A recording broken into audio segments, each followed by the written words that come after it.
religious nutcase. He is a theocratic mass murderer. And when he chants death to America and death to Israel, he does so in front of mobs of people. He also refers to Israel as the little Satan and America as the great Satan. There is a reason the Ayatollah is developing ICBMs. ICBMs are intercontinental ballistic missiles. You don't need an ICBM to bomb Israel. They're bombing Israel with ballistic missiles.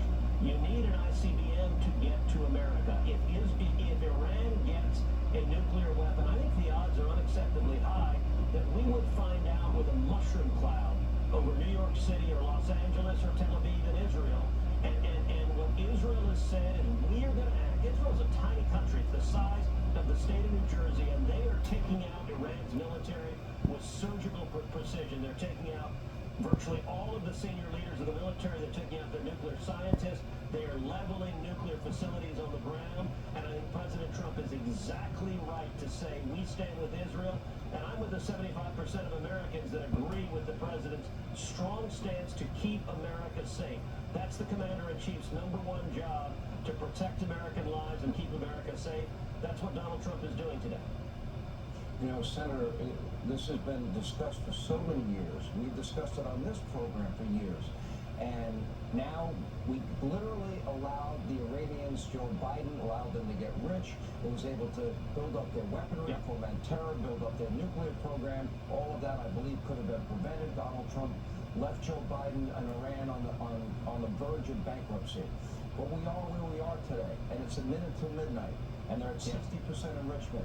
In less than a month, they could have weapons-grade uranium, according to every report that has been published, and even the IAEA, not exactly a conservative group.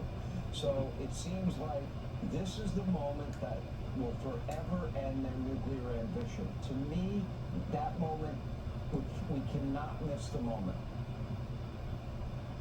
I agree, and you rightly identified in your opening monologue. Israel can take out virtually all of this. The one location that they have a technological challenge with is Fordow. And Fordow is built into the base of a mountain. It's deliberately built to be able to withstand air assault. And America has bunker buster bombs that could destroy Fordow. And I think it is very much in America's interest to see that nuclear research lab destroyed. Look, Iran is not researching nuclear technology because the Ayatollah is worried about climate change. He's researching nuclear technology for one reason: to create nuclear warheads to be able to murder as many Israelis as he can and as many Americans as he can.